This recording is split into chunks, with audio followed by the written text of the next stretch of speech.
When a hospital catches fire, everyone runs, except one nurse. November 12, 1943. A military field hospital in Bougainville, Solomon Islands. 2:47 a.m. The sound of incoming artillery shells splits the night. The first explosion hits the east wing. The second strikes the generator room. Darkness swallows everything. Then comes the fire. 300 wounded soldiers. Most can't walk. Some can't even scream anymore. The medical staff, 17 nurses, 9 doctors, 23 orderlies, begin evacuation protocols. Standard procedure: move the mobile patients first.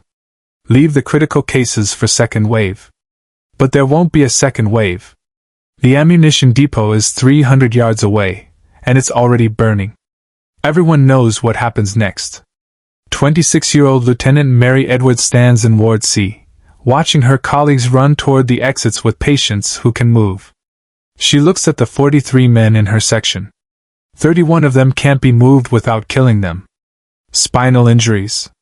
Abdominal surgeries less than 6 hours old. Severe burns. Moving them means death. Leaving them means death. The choice isn't really a choice. She doesn't run.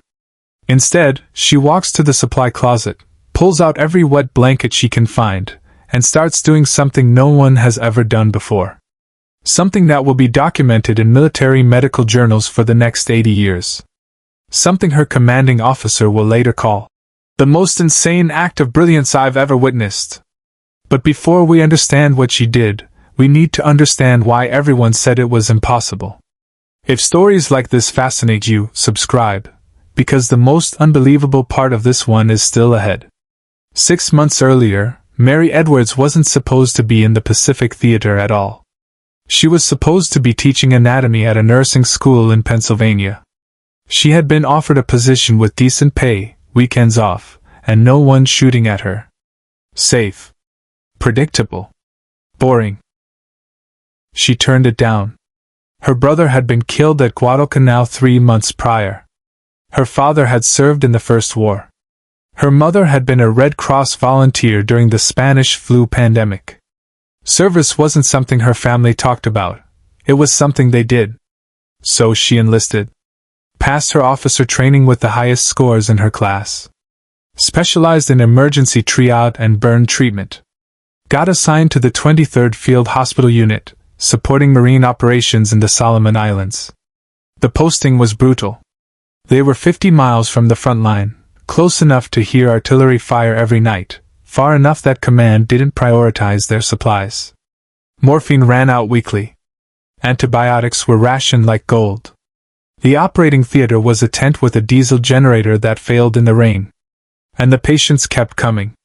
By November 1943, they were processing an average of 47 casualties per day. Gunshot wounds. Shrapnel injuries. Tropical diseases. Burns from flamethrower accidents. The nurses worked 18-hour shifts. Sleep was a luxury measured in minutes, not hours. Mary had a notebook. Everyone knew about it. A small, old-stained field journal where she documented everything: patient outcomes, treatment variations, supply shortages, procedural failures. Her colleagues called it the Book of Pessimism. She called it learning. One entry, dated October 3, 1943, read, "Lost another burn patient today during evacuation drill. Moving him increased shock response. Dead before we reached the transport. There has to be a better way." She started experimenting. Small things at first. Different positioning during transport. Modified splinting techniques. Alternative fluid administration methods. Some worked. Most didn't. But she kept documenting, kept adjusting, kept trying. Her commanding officer, Colonel James Harrison, didn't approve. "Nurse Edwards," he told her after one particularly creative splinting procedure, "military medicine operates on proven protocols, not improvisation. Stick to the manual." She nodded. Kept the notebook. Kept experimenting. On November 11th, one day before the attack, she wrote, Burn patients show better vitals when kept stationary with localized cooling versus traditional evacuation methods. Need to test under crisis conditions. Hope I never have to. 24 hours later, she would test it with 300 lives on the line. The explosion that hit the hospital wasn't supposed to happen. Japanese artillery had been targeting the supply depot for 3 days, missing every time. On November 12th, their aim improved. The first shell hit at 2:47 a.m. Most of the staff were asleep. The blast wave shattered every window in the east wing, sending glass through the mosquito netting and into the sleeping patients. The second shell, 9 seconds later, destroyed the generator room, killing the night engineer and plunging the entire facility into darkness. Then the fire started. Military field hospitals in the Pacific weren't built to withstand bombardment. They were canvas and wood structures designed for rapid deployment and easy relocation. They were also filled with oxygen tanks, alcohol-based disinfectants, and gasoline for the generators. In other words, they were bombs waiting for a match. The evacuation alarm, a hand-crank siren, began wailing. Standard protocol was clear: mobile patients first, critical patients second, supplies third.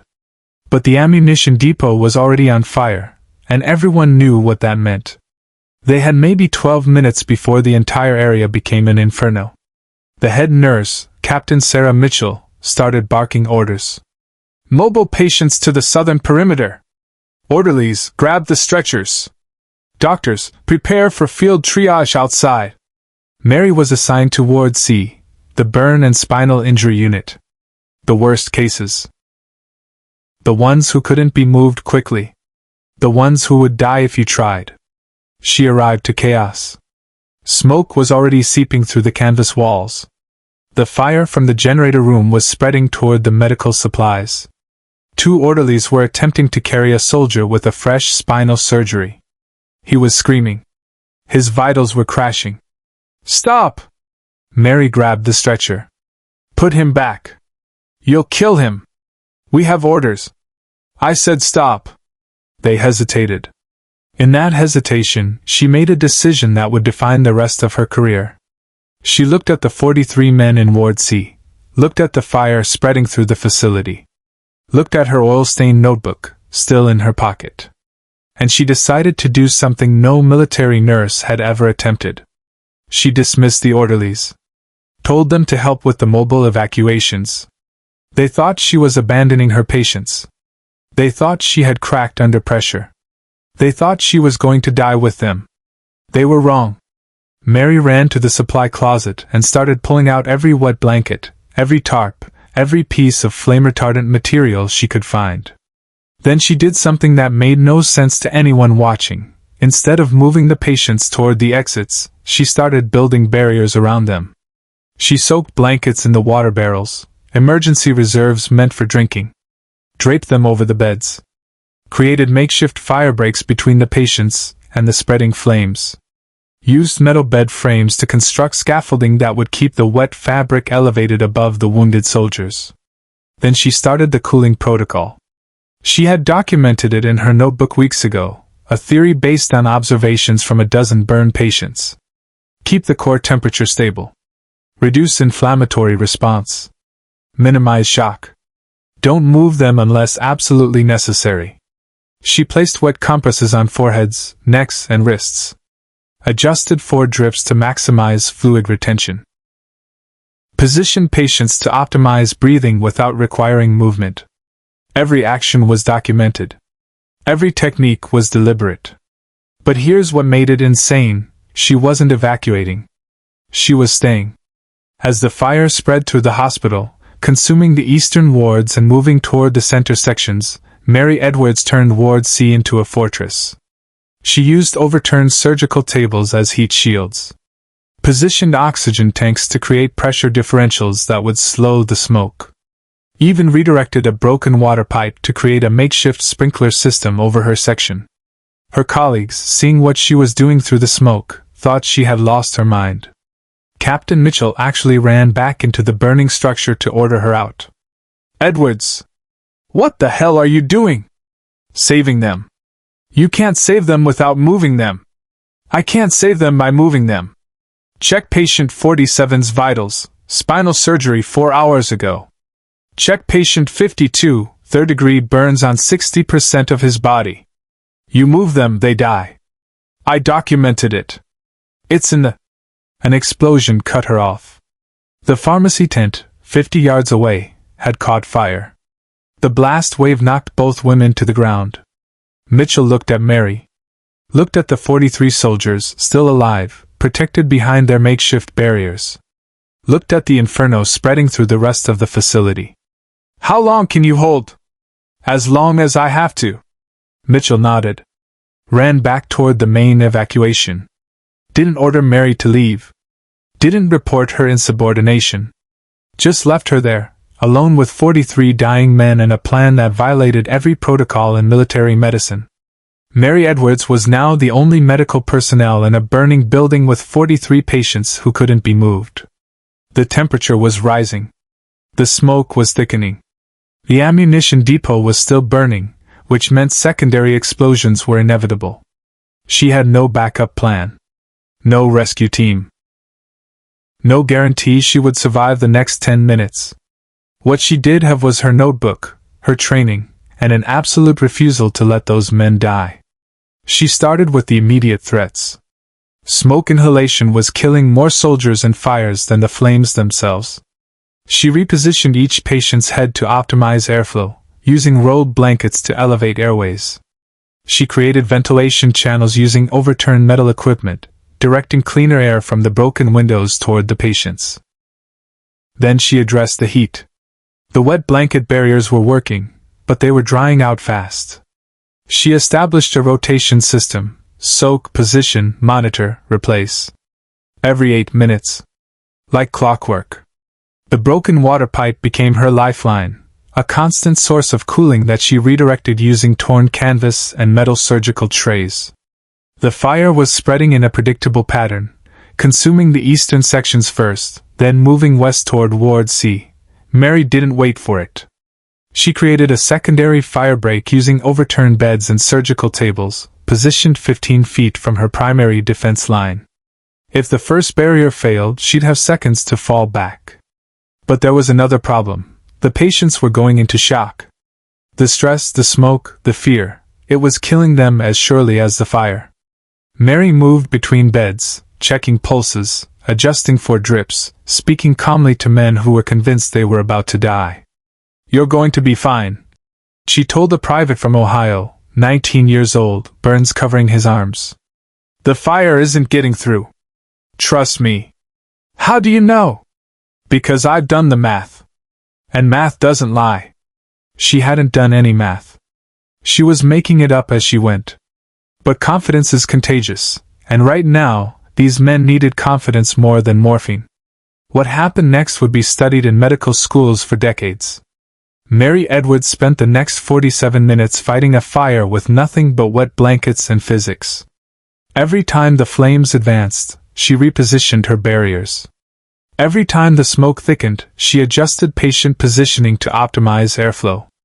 Every time an explosion shook the structure, she reinforced the weak points in her makeshift fortress. She didn't panic. She didn't pray. She worked. At 3:34 a.m., the ammunition depot exploded. The blast wave collapsed what remained of the eastern wards. Shrapnel tore through canvas and wood. The temperature in the hospital compound spiked to over 180 degrees Fahrenheit. Ward C held. The wet blankets, continuously re-soaked from the broken pipe, created a microclimate. The heat shields deflected the worst of the thermal radiation. The carefully positioned beds prevented smoke inhalation from becoming fatal. Not a single patient in Ward C died from the fire. At 4:19 a.m., when the fire crews finally brought the main blaze under control, they found Mary Edwards still standing, still working, still adjusting blankets and checking vitals. Her uniform was charred. Her hands were burned. Her face was covered in soot. But all 43 of her patients were alive. The fire crews couldn't believe what they were seeing. They had written off Ward C as a total loss.